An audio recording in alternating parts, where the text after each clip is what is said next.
the challenge in this existence, in this body, the challenge of consciousness in this body is to determine what arises as I. Please listen. The challenge of consciousness in this body is to be clear what arises as I. And why? Because I is a shapeshifter. It wears many different uniforms.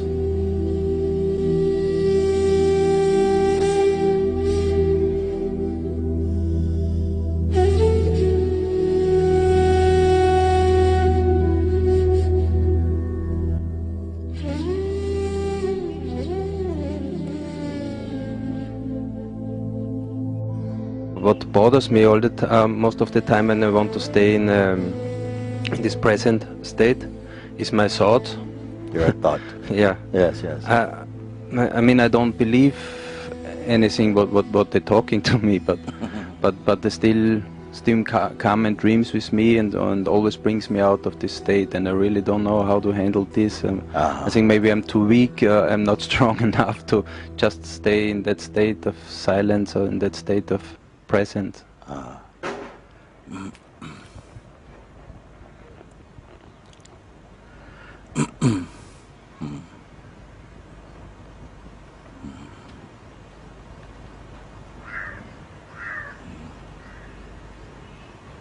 It is really to do with the wrong identification also.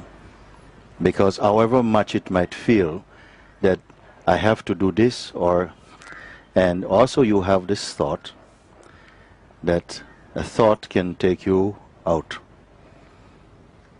A thought can take you, it can remove your peace, that it has that power.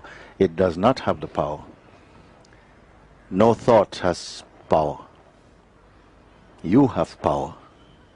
You have power, and when you identify and believe in the thought, you give power to this thought. If a thought has power, then it must have same power for everybody. Nobody could disagree, oh, this thought isn't powerful. If it has power, it means it has power in itself. It has power. So therefore, nobody can refute the power of this thought. But one thought may be strong for you, but to someone else it's nothing. So it's not the thought. It is the thinker. It is the thinker of the thought that gives power to the thought. It is the thinker of the thought, the believer in the thought, that gives the thought power. What is a thought? A thought cannot think itself.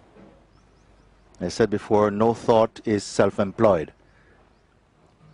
It works only, has power, when it is in contact with the thinker. And then the process of thinking, you can say, becomes activated. Thoughts arising by themselves don't have any power. But when that thinker entity, idea, contact them, and that thinker is the idea that we have of ourselves, not the true self. Let us find out that the thought is nothing without the thinker. Let's find out what the thinker is. Can anybody catch the thinker of the thought?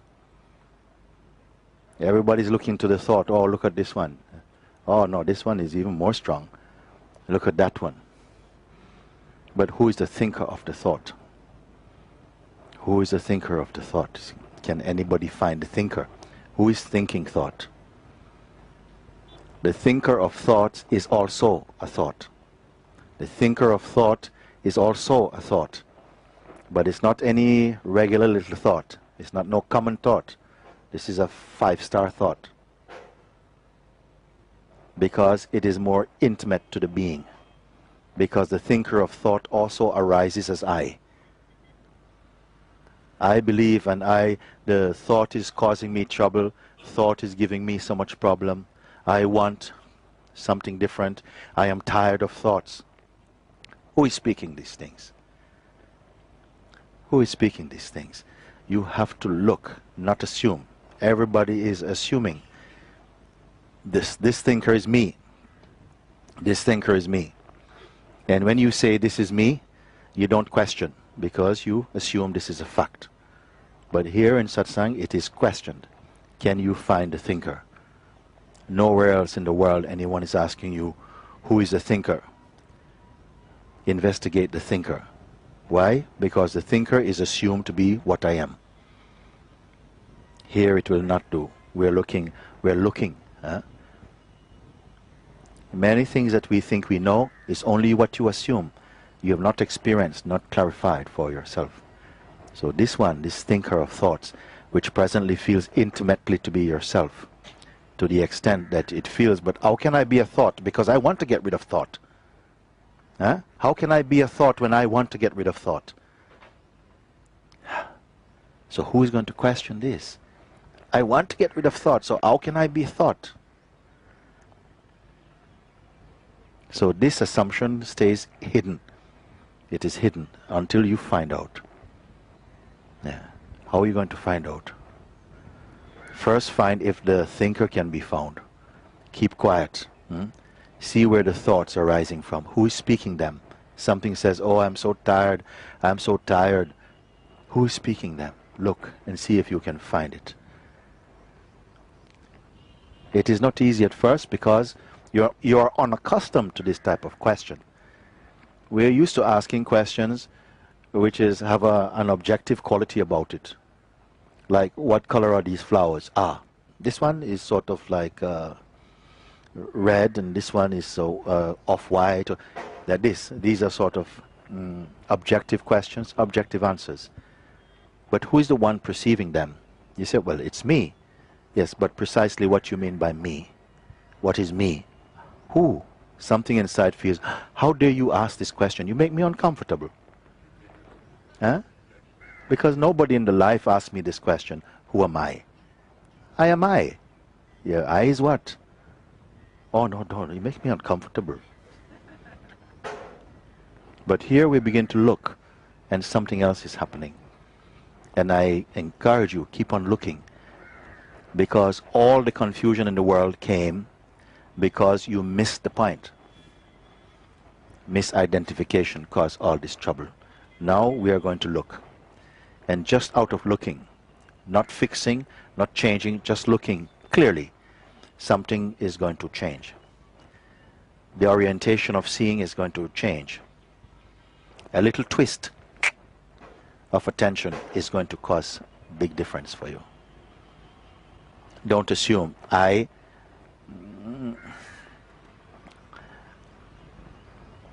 the challenge in this existence, in this body, the challenge of consciousness in this body is to determine what arises as I. Please listen. The challenge of consciousness in this body is to be clear what arises as I.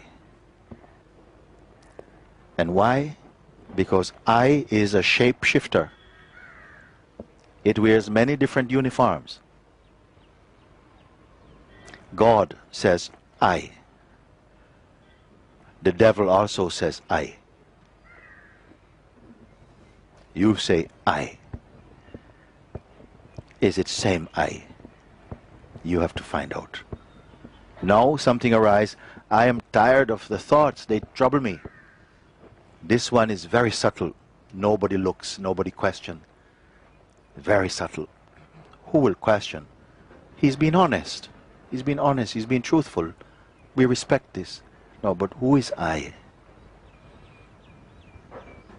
Don't assume. Don't identify. What I'm speaking with you, it will not become clear without grace. You cannot just use your mind and push with the mind. Something must also be open. Be willing to somehow let go. Don't hold any intention.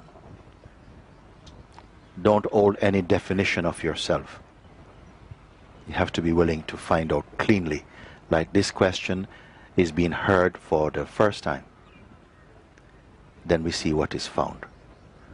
Because if you're holding old knowledge, old ideas in your mind, you will not have room to discover the fullness of truth.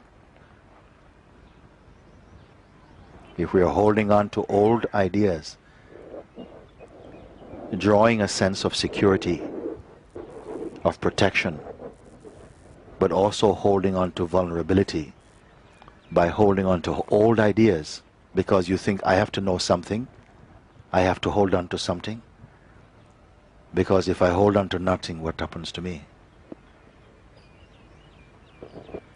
So initially it feels talking about these things might bring a little bit of noise in your mind.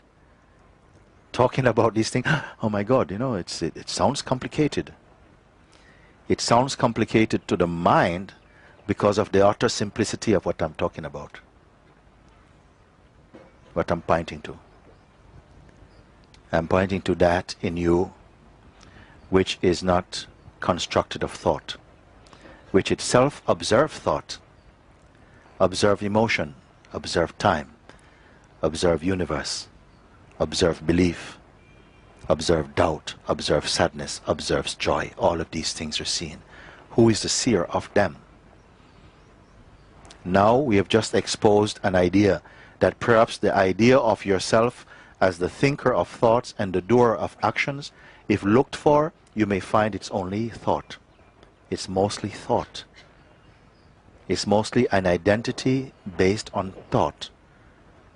And why it is so intimate, why it feels so real, is because the thought is mixed with being. Listen, because the thought is mixed with being. Without being, thought, you would not even know about it. But because the being is always present.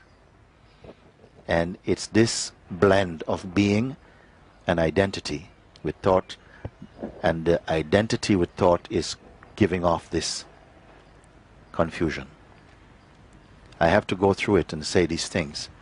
It will become increasingly clear for you. It's going to become so clear, it becomes effortless. Because what I am and what you are is effortless. It is effortless. And only what is effortless is natural. Meaning it doesn't depend on something else.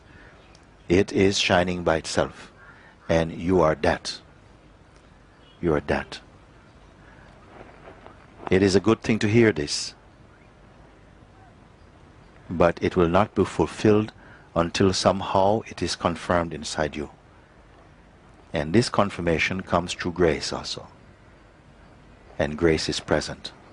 Because grace is another name for what you are.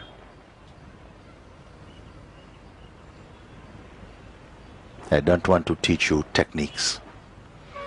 But we have to use words to redirect the attention back to the correct source. Because presently we are identifying with a lot of limitation. And you are taking the limitations to be what you are. You are not that. The limitations are also themselves thought-based. So I'm speaking these words to you now. I'm not asking you, get busy in your mind. No, relax. Because I'm not just speaking only to your mind. I'm speaking to that which knows these words intuitively. It knows this intuitively. It feels and resonates with them.